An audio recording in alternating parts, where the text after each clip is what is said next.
Hey guys, y'all, welcome back to the tube. It's your boy Indiana Jones, the Notary exclusive. Remember, guys, this is for entertainment purposes only. Check it out.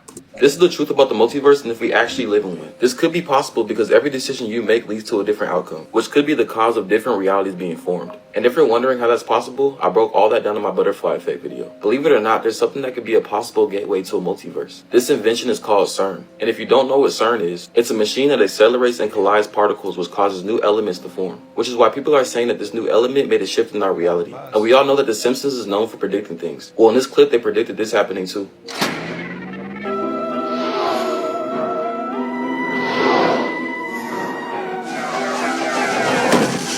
A black hole? It's the preferred term, and most scientists believe that what enters a black hole never comes out.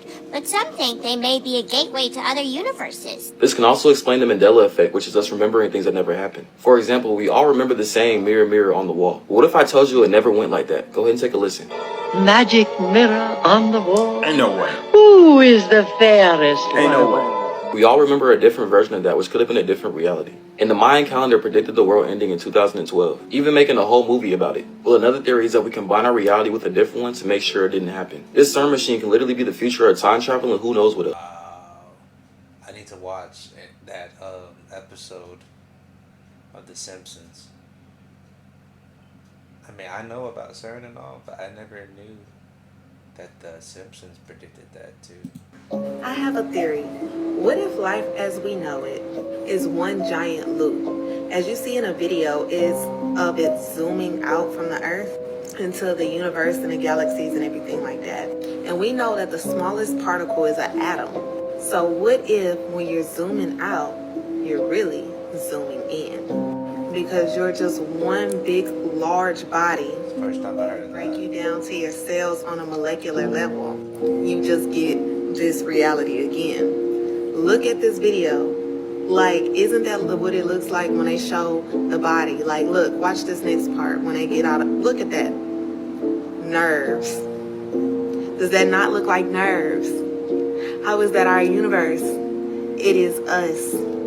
We are the universe, literally. I mean, I've heard about that ever since grade school. Physics, biology especially. What if the world really did end in 2012 and we're all just living in a parallel timeline where time does not really exist because we only think it does? That pretty much explains why time only exists when we pay attention to it. Part of your karma as a soul on this planet is to pay attention to time. When you stop paying attention to time, you're actually ascending, and that's what they don't want you to do, is ascend out this.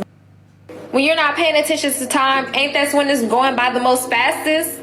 You start paying attention to all of this when you stop caring about it so much, because when you start caring about yourself, it don't matter no more, because you're going to be you regardless. You're going to go on for infinity. You're literally going to beat the game of time if you boss the up and get on your stand on business spiritually. That's why when you don't pay attention to time, you're actually paying off your karmic debt that you have here as a soul throughout your reincarnation. And then when you do pay attention to time, then you're getting sucked into this and you're not actually paying attention to yourself. So when you look inwards, you don't pay attention to time outwards. And that's how the universe pays attention to if you're actually doing your while you're here on this planet. You already knowing.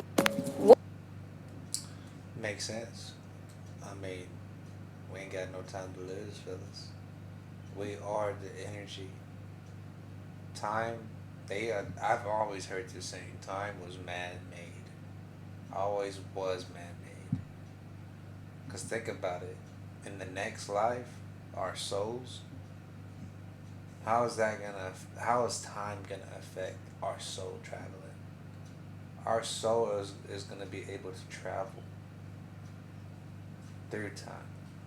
The universe didn't have a beginning, and it won't have an end. And even though it's expanding, it constantly creates new matter. So it'll look roughly the same for eternity. Overall, it's unchanging. This is the steady state theory, of which many scientists were advocates for in the mid-20th century. So why doesn't anyone think it's true anymore? Well, because we now know that the universe has changed over time dramatically. Big Because bang. light travels at a set speed, as we look farther out in space, we also look farther back in time. And when we look to the distant past, we can clearly see that cosmic structures were less developed. Space was more dense with stuff. And the farthest thing we can see, the CMB, is direct evidence that the universe was so dense and hot at one point that nothing but plasma existed. The universe is clearly not unchanging. It evolved from an initial hot and dense state. It had a beginning, and it started with a bang.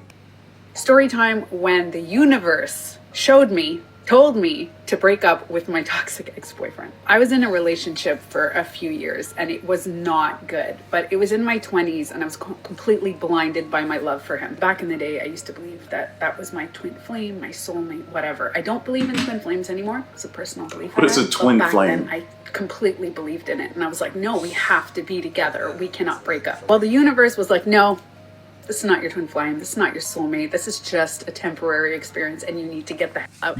And I'll tell you how the universe told me how to get rid of it. I'm doing a meditation and I'm sitting down and I have like crystals and incense going on and everything. And I was really deep in the meditation. And I don't even remember what happened. I think that was one of the first like astral travel things I was doing. And all of a sudden I hear a bang, like loud bang. And it shook me to my core in my meditation to the point that I went like, and I got back and I felt completely like, it's like my soul got sucked back into my body. Super creepy. So it took me like 10 minutes to kind of like recenter myself and say, what was that? I look around the room, nothing's weird. Go to the window and I was like, what is a gunshot? Like something happened? Like I was freaking out. I look, the window's closed, everything's shut, but it was so loud, it was close to me. I looked to the side. No joke, guys. I have a crystal bowl where I carry my crystals in it, and the bowl is made out of quartz. It was split in two. The bowl was split into a perfect crack in two. And I'm like looking around, I'm like, did it fall? Like, how did this just spontaneously crack in two? Right away, I'm like, there must be heat. Maybe I put the incense close to it and it heated it up, and the heating split it into nothing. There was crystals on it. So my logical brain's like, what?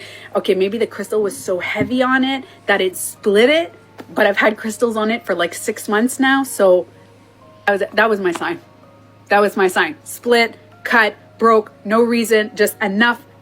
I was like, if that is not a sign, I don't know what is. Now there may be some scientific answer till this day because my logical brain's like science, but weird, no? I've heard similar stories like this of meditation, people being able to go into that spirit world. I call it the spirit realm myself. You know, there's other ways to get to it. Acid, basically.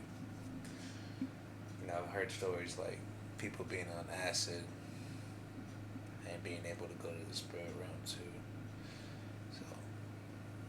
Well, if y'all have any thoughts or comments about these videos or any more information, y'all let me know in the comments. For now, it's your boy Aladdin, aka Indiana Jones. Y'all hit me up on the next one, alright?